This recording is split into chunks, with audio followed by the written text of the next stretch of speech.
mitigating accident of the sub-region. BAGAIA has always and will always be interested in strengthening this alliance we have forged together in the sub-region, and we look forward to doing more to ensure safer skies, the rate of accidents and incident reduced to the barest minimum. One of the key issues we have scheduled for discussion is how to sustain BAGAIA and ensure that the regional accident investigator is not lacking in resources in terms of human and financial to carry out its responsibility, meaning that funding these organizations is important. In truth, every kind of support we need to grow this organization and make sure the benefits are agreeable go around to all the sub-region is dedicated by funding, obligations, and commitment for all. Of late, we have assisted Ghana, Sierra Leone in establishing its own independent accident investigation organizations, and we have just come out from Liberia with an agreement to do same for the nation to put their vision on the global perspective. This is what BAGAIA does, apart from providing human and material resources to help out investigation in any member state. Sadly, our membership has, for one reason or the other, failed to meet their obligations, and this has hindered BAGAIA projects like manpower training, equipment procurement for investigation, as well as assisting member states in having their own investigating body. BAGAIA is aware of the challenges that came with the COVID-19 pandemic, from loss of funds for airline to all other ways of the aviation sector. And we know it is not easy getting this done. However, we are still soliciting that our members stay be forthcoming in their obligations to BAGAIA to enable it carry out its key functions and help make the sub-region airspace and, by extension, the regional airspace a safer space. For our reports and safety recommendations to be truly objective and divert from external influence, we have to sustain our obligations to create the pool we need to carry out safety-related activities, as well as establishing and giving hands to the non-member states and bringing them into on board. We join our brothers in Ghana and all other countries to the utmost to bring about their commitment of the growth of BAGAIA. Countries should look inward to other sources like the BASA funds, bilateral agreement they have with other countries to be able to cushion this effect. Ladies and gentlemen, accident investigation, although no one wants to be victim, is a major component of civil aviation and helps the process of safety to get better because through our research, investigations and findings, we make safety recommendations, and once implemented, makes air travel that bit more safe to travel. May I use this opportunity to thank the members of both committees, TC1 and TC2, most especially the chairman, who worked assiduously with his member to produce the BAGAIA Safety Investigation Regulations 2021, which is the first edition that we have, which was adopted and assented to in the last 6th BAGAIA Commission meeting. I will not fail to recognize the EU project, EUASA project, whose efforts brings the achievement made in that regulations. Talking about EU is European Union Aviation Safety for Africa project, as they have some program outlined for BAGAIA and its member this year 2020. But due to the of the team, but also Ghana, the Ministry of Transport, and the two aviation agencies, that is Ghana Civil Aviation Authority and the Ghana Airports Company Limited. Indeed, I must say that Ghana AIB, agreeably autonomous, is the baby of His Excellency, the President, as part of his vision to set up such a safety institution under the Ghana's aviation sector. Within the year, the achievement of the AIB in Ghana is substantial and visible to all. Some investigations have been done, procedural, policy, administrative manuals have been developed and are operational, with the necessary structures and infrastructures being established. The support of the government and the Honorable Minister of Transport stand commendable. I must not end my address without appreciating the support of BAGAIA with the AIB Ghana and the personal advice that I received from fellow commissioners here. I feel greatly proud and honored to be a member of this strong and great family. Please feel safe, comfortable, and enjoy your stay in your home away from home. Welcome to Ghana, and I wish you all the best in your deliberation. The head of the safety investigation section of the European Union Safety Aviation Agency. And I'm here to work on technical aspects. But in this welcoming introductory speech, I think I have to speak on behalf of the agency, and I would like to take this opportunity to provide you a little bit of the big picture of what is behind this meeting.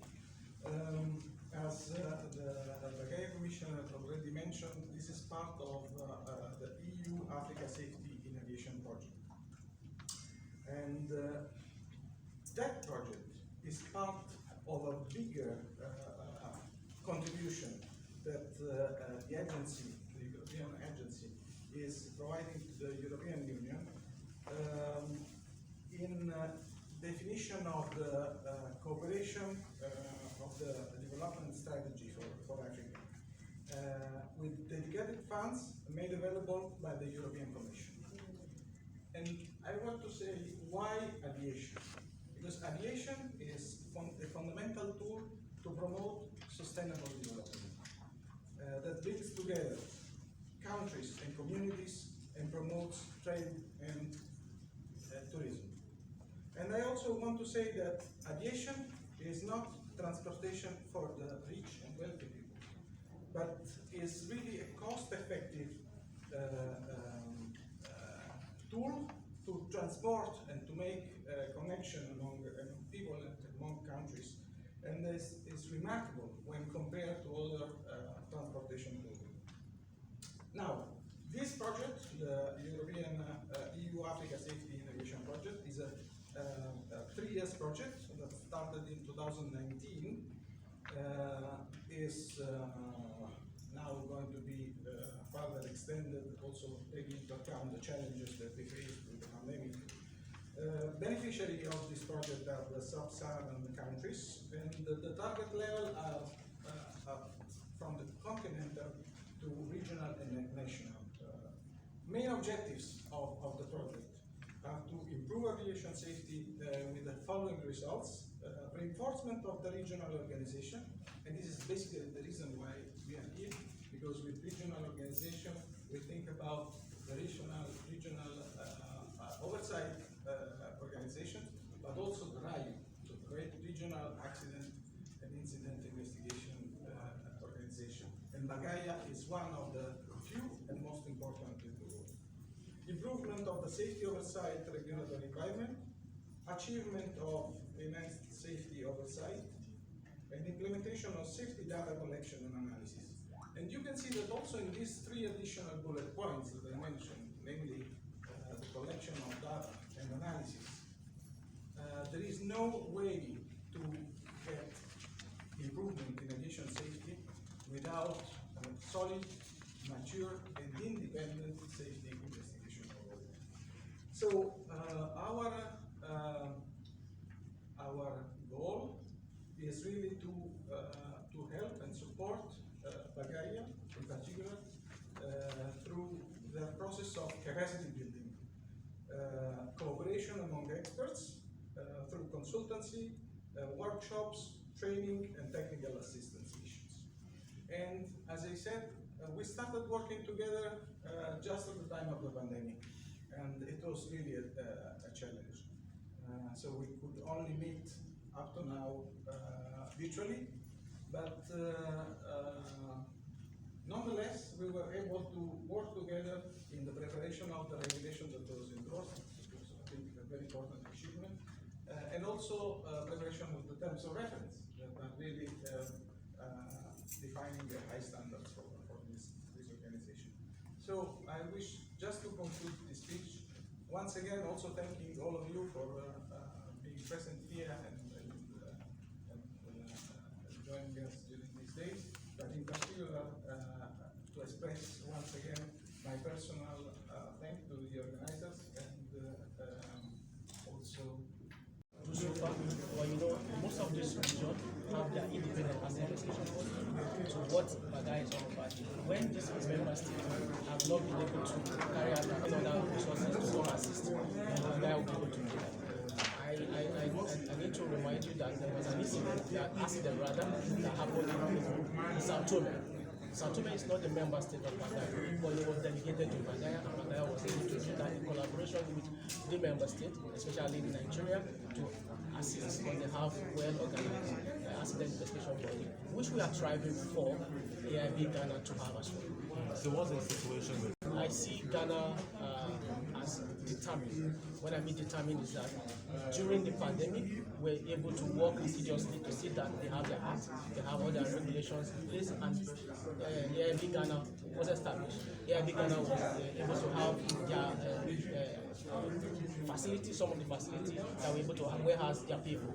So I see that determination and that willingness to be able to strive for. And I've been able to put so many things in place because I've been able to link them up with AIB in Nigeria, and I've been able to go there to see for themselves what BAGAIA has been telling them on how to go about investigation.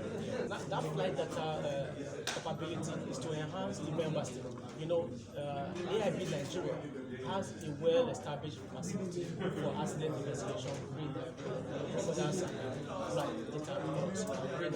So now, what that is all about is that you're going to enhance this member state. Instead of having that big flight laboratory, they'll be able to have a miniature in their own countries. So in case there's an accident or an incident, and they'll be able to have institute. When I mean institute, if you have a serious incident that the aircraft is not damaged, so you know you can be able to the airline be able to download some of these recorders, but they will not be able to analyze it. So this flight data capability will give them the software, give them the workstation, will give them a laptop to be able to do that, analyze what the airline has given to them, and do it in their own house. But now, if there's an issue, they will be able to do a damage recorder. So when is it going to be? Who has a big facility to do that. So now, the point is the fund to do that. So the fund to do that is what is holding it. So when the fund is available, we'll be able to integrate that to all the member states. Actually, the projection was this year, but the funds were not available. So once, if you can't really give a time because it's tied to funds. So once the funds is available, then every member state will be able to do that. But the issue is this: if a member state is willing to part with part of it, once they pay, they'll be able to get that done. So you see that it's tied to funds.